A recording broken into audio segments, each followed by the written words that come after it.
লাল সালু উপন্যাসটি পড়ার সময় তোমরা যে জায়গায় সবচেয়ে বেশি সমস্যার মধ্যে পড়ো সেটা হচ্ছে এই উপন্যাসের চরিত্রগুলোকে নিয়ে, যে কোন চরিত্র সম্পর্কে কোন তথ্য দেওয়া আছে, কোন চরিত্রের বৈশিষ্ট্য কেমন, এটা নিয়ে অনেকটা কনফিউজ থাকো তোমরা।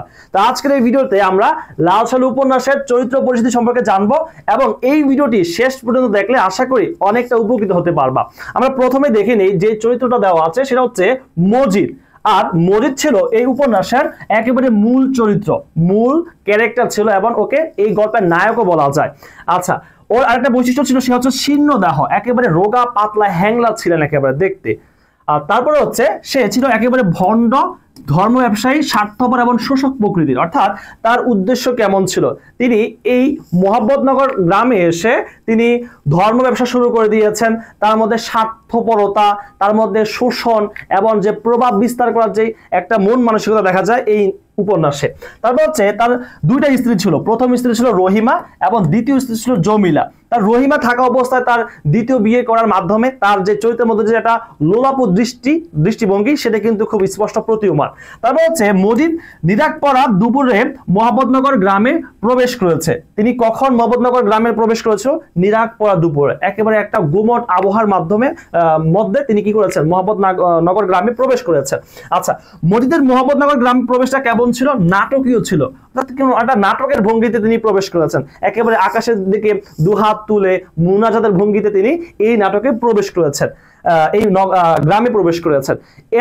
এটা কারণ কি ছিল? কেন তিনি এই নাটকীয়তার অনুসরণ করেছেন? কারণ হচ্ছে সাধারণ মানুষজন কোনো একটা সাধারণ ঘটনা ঘটলে খুব বেশি গুরুত্ব দেয় না, কিন্তু কোনো একটা নাটকীয় ঘটনা ঘটলে সবাই একটু আকৃষ্ট হয়। এই কারণে তিনি নাটকীয়তার কি করেছেন?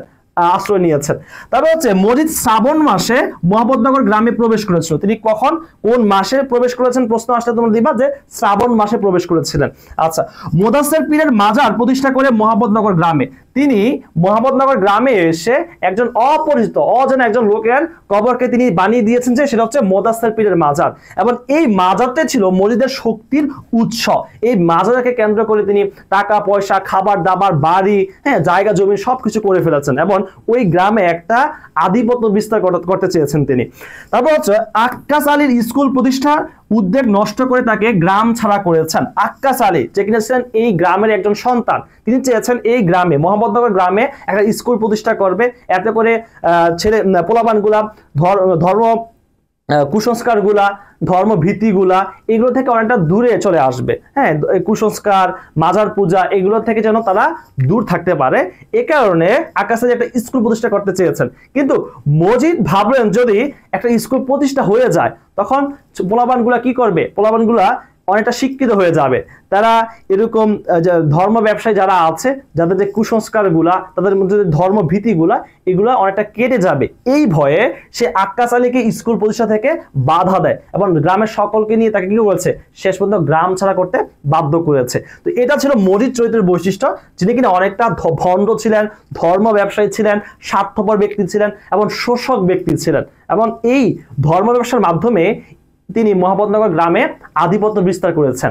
আচ্ছা, পরবর্তী দেখবো, পরবর্তী আছে রহিমা সম্পর্কে। রহিমা কে ছিলেন? রহিমা কিন্তু এই মোহাম্মদনগর গ্রামেরই একজন সাধারণ মেয়ে ছিলেন, যে কিনা মজিদের প্রথম স্ত্রী। মজিদের প্রথম স্ত্রী ছিলেন এই রহিমা। তিনি ছিলেন স্বামীর একান্ত অনুগত, স্বামীর কথা মতো চলতেন, স্বামী যা বলতেন তাই শুনতেন এবং স্বামীর গৌরবে গর্বিত। অর্থাৎ স্বামীকে নিয়ে অনেকটা গর্ববোধ করতেন যে স্বামীর কি আছে, আধ্যাত্মিক শক্তি আছে, ঐশী শক্তি আছে এবং স্বামীর এই কর্মকাণ্ডগুলি নিয়ে অনেকটা তিনি গর্ববোধ করতেন, অহংকার করতেন। তারপর হচ্ছে তিনি দেখতে ছিলেন লম্বা, চওড়া এবং শারীরিক শক্তি সম্পন্ন। লেখকের মতে রহিম হচ্ছে খুবই ঠান্ডা প্রকৃতির এবং ভীতু মানুষ, একেবারে ঠান্ডা, কোনো রাগ তেজ নেই এবং তিনি অনেকটা ভীতু ছিলেন। তিনি মজিদকে ভয় পেতেন, মাজারকে ভয় পেতেন, ধর্মকে ভয় পেতেন, এরকম আর কি।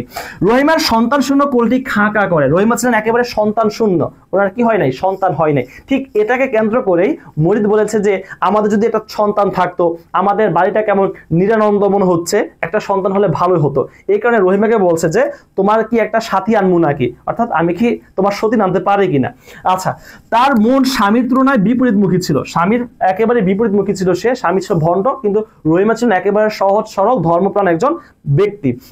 তারপর দেখো খোদাকে ভয় পায়, মাজারকে ভয় পায়। রহিমা সবসময় খোদাকে ভয় পেত, মাজারকে ভয় পেত এবং মসজিদকে অনেকটা ভয় পেত। সে সরল, সহজ সরল এবং ধর্মভীরু চরিত্র ছিল এই রহিমা, খুব একটা পজিটিভ চরিত্র ছিল এই উপন্যাসে। তারপর দেখবো আমরা, তারপর হচ্ছে জমিলা। জমিলা কে ছিলেন? জমিলা ছিলেন মসজিদের দ্বিতীয় স্ত্রী, মসজিদের দ্বিতীয় স্ত্রী ছিলেন। বয়স খুবই বয়সে সে অনেকটা কিশোরী এবং গরিব ঘরের মেয়ে ছিলেন। গরিব ঘরের মেয়ে, অনেকটা ছোট বয়সে কিন্তু মরিদ তাকে বিয়ে করেছিল। তারপর দেখো রহিমা তার কাছে মাতৃসম বড় বোন বলে বিবেচিত, অর্থাৎ একেবারে মায়ের সমান আদর যত্ন করতো রহিমা তাকে, এবং তিনিও জমিলাও তাকে মায়ের মতোই কি করতো, সম্মান করত। তারপর দেখো রহিমার সামান্য শাসনে তার চোখে জল আসে, অর্থাৎ রহিমা যখন তাকে শাসন করত তার সামান্য শাসনে কিন্তু সে অনেকটা কান্না করে দিত। কিন্তু অন্যদিকে যদি মরিদ তাকে শাসন করে, ওই শাসনের বিপরীতে সে কান্না তো দূরের কথা, অর্থাৎ উল্টা মরিদকে সে কি করতো, হ্যাঁ মরিদকে থুতু মারতো। তারপর আছে স্বামী এবং স্বামীর বয়স নিয়ে হাসি ঠাট্টা করতো। স্বামী এবং স্বামীর বয়স, মসজিদ এবং মসজিদের বয়সকে নিয়ে অনেকটা সময় সে হাসি ঠাট্টা করতো। তার মনে হতো যে সে হচ্ছে কি শ্বশুরের বয়সে। যখন মসজিদকে প্রথম দেখে ভাবলো সে হয়তো কি হবে, ছেলের বাবা হবে, শ্বশুর হবে। আচ্ছা, তারপর দেখো মসজিদের মুখে সে একবার থুতু মেরেছিল, মসজিদের মুখে সে থুতু মেরেছিল পর্যন্ত। মাজার, কুসংস্কার এবং অন্ধবিশ্বাসের বিপরীত। এই যে মাজার, কুসংস্কার, অন্ধবিশ্বাস, মসজিদের যে ঐশী শক্তি আছে, এগুলো সবসময় সে বিরোধিতা করতো, এগুলোর বিপরীত ছিল, এগুলো সে কখনো বিশ্বাস করতো না। আচ্ছা, তারপর দেখবো আমরা, তারপর হচ্ছে খালেক ব্যাপারী। খালেক ব্যাপারী কে ছিলেন? মোহাম্মদনগর গ্রামের মাতব্বর ছিলেন এবং যোদ্ধা ছিলেন। তিনি তার মোহাম্মদনগর গ্রামের যত বিচার, সালিশ সবকিছু এই মোহাম্মদনগর গ্রামের খালেক ব্যাপারী সামলাতো। হ্যাঁ, খালেক ব্যাপারী ওই গ্রামের একেবারে মাতব্বর টাইপের ব্যক্তি ছিলেন, প্রধান ব্যক্তি ছিলেন। মাতব্বর হলেও তিনি শান্তিপ্রিয়, ধর্মপ্রাণ এবং নরম মনের মানুষ ছিলেন। যদিও মাতব্বররা সবসময় একটু উগ্র থাকে, কিন্তু তিনি এরকম না, খুবই শান্তিপ্রিয় একজন মানুষ ছিলেন, ধর্মপ্রাণ, ধর্মকে প্রায়োরিটি দিতেন, ধর্ম মেনে চলতেন এবং একেবারে সাধারণ মনের মানুষ ছিলেন, নরম মনের মানুষ ছিলেন। আচ্ছা, গ্রামের সকল উৎসব এবং অনুষ্ঠান তার নির্দেশে হয়, অর্থাৎ গ্রামে যা অনুষ্ঠান হতো সবকিছু এই খালেক ব্যাপারীর অনুমতি নিয়ে কিন্তু হতো। তারপর হচ্ছে তার দুজন স্ত্রী ছিল, প্রথমজন ছিল আমেনা বিবি এবং দ্বিতীয়জন ছিল তানু বিবি। এই দুজন স্ত্রী ছিল এবং মসজিদের নির্দেশে 13 বছরের দাম্পত্য জীবন ত্যাগ করতে হয়। অর্থাৎ মসজিদের প্ররোচনার পরে তিনি তার প্রথম বিবি আমেনাকে তালাক পর্যন্ত দিয়েছেন, সম্পূর্ণ মসজিদের প্ররোচনায়, মিথ্যা প্ররোচনায়। তারপর হচ্ছে প্রথম বউকে সে কি করছে, তালাক দিয়েছে। আচ্ছা, ঠিক আছে। তারপরের চরিত্রটা দেখো, আমেনা। আমেনা কে ছিলেন? আমেনা ছিলেন এই উপন্যাসে খালেক ব্যাপারীর প্রথম পক্ষের বিবি, প্রথম স্ত্রী ছিলেন তিনি। 13 বছর বয়সে বিয়ে হয়েছিল তার। খালেক ব্যাপারীর সাথে তিনি 13 বছর বয়সে বিবাহ করেছেন এবং এই খালেক ব্যাপারীর বাড়িতে এসেছেন 13 বছর বয়সে। তারপর হচ্ছে তার বর্তমান বয়স কত? বর্তমান বয়স হচ্ছে 30 বছর। তাহলে তিনি 17 বছর যাবত তিনি খালেক ব্যাপারীর সংসার করতেছেন। সতীন ছিল তার তানু বিবি। আউয়ালপুরের পীরের পানি পড়া আনতে বলেন ব্যাপারীকে। এই আমেনা বেগমের কি হয় না, সন্তান হয় না, তিনি নিঃসন্তান ছিলেন, যার কারণে তিনি বিশ্বাস করেছিলেন যে আউয়ালপুরের পীরের পানি পড়া খেলে হবে কি, বাচ্চা হতে পারে। এই কারণে তিনি খালেক ব্যাপারীকে বলেন যে আউয়ালপুরের পীরের পানি পড়া আনতে। আচ্ছা, শ্বশুর বাড়ির থোতামুখ তাল গাছটি দেখে আমেনার কান্না চলে আসতো। তিনি যখন যে থোতামুখ তাল গাছটি দেখতেন তখন তিনি বুঝে যেতেন যে তার আর স্বামীর বাড়িতে কি বেশি সময় নেই, একটু পরে তিনি তার স্বামীর বাড়িতে পৌঁছে যাবেন। কিন্তু এই জিনিসটা আর হবে না, কারণ সে তালাকপ্রাপ্ত হয়েছেন। এই ভেবে তিনি অনেকটা কান্না করতেন। আচ্ছা, পরবর্তী চরিত্র দেখো, সেটা হচ্ছে দুদু মিয়া। দুদু মিয়া কে ছিলেন? দুদু মিয়া ছিলেন 7 ছেলের বাপ। তার 7টা ছেলে ছিল, আধা পাকা মাথা, হ্যাঁ তার আধা পাকা চুলগুলো ছিল কিছুটা কাঁচা কিছুটা পাকা এই অবস্থায়। থতমত খেয়ে হাসি বন্ধ করে, ওই ভরা মজলিসে তিনি থতমতকে একেবারে হাসি বন্ধ হয়ে যায়। মসজিদ, খালেক ব্যাপারী সবাই মিলে তাকে থতমত দিচ্ছিল। তারপর হচ্ছে গাদার মতো পিঠে ঘাড়ে সমান ছিল এই ব্যক্তিটির, গাদার মতো পিঠে ঘাড়ে সমান ছিল। তার উক্তি ছিল, আমি গরিব মূর্খ মানুষ। তাকে যখন বলা হয়েছে যে কলমা জানো মিয়া, সে বলতেছে আমি গরিব মূর্খ মানুষ, কলমা জানমু কেমনে। আচ্ছা, কলমা জানো মিয়া দুদু মিয়াকে উদ্দেশ্য করে কে উক্তি দিয়েছিল? এটা দিয়েছিল মসজিদ। আচ্ছা, দুদু মিয়ার মুখে লজ্জার হাসি আসে কেন? কলমা জানে না তাই। তাকে যখন জিজ্ঞেস করছে যে কলমা জানো মিয়া, সে লজ্জায় হেসে দিয়েছে যে গরিব মূর্খ মানুষ, কলমা জন্ম কেমনে।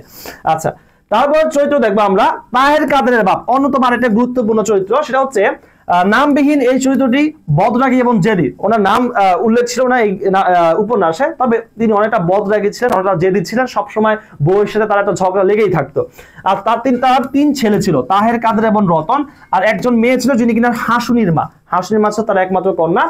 বৃদ্ধ ব্যক্তি এককালে বুদ্ধিমান লোক ছিল, মজিদের আধ্যাত্মিক শক্তিতে অবিশ্বাসী, অর্থাৎ মজিদ যে আধ্যাত্মিক শক্তি আছে এবং তার বউয়ের যে ঝগড়াঝাটি এটা যে মজিদ জেনে গেছে, হ্যাঁ, এটা যে আধ্যাত্মিক শক্তির মাধ্যমে জেনেছে, তিনি এটা অবিশ্বাস করেন, তিনি মজিদের ক্ষমতাকে অবিশ্বাস করেছেন।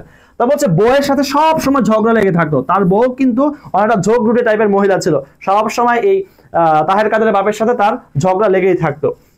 বউকে সে অকথ্য ভাষায় গালাগালি করে এবং তার বউ তাকে কুৎসিত ভাষায় গালাগালি করে, অর্থাৎ একেবারে যত বিশ্রী গালি আছে সবটা স্বামী স্ত্রী তারা দুজনকে দিত, এরকম চরিত্র ছিল।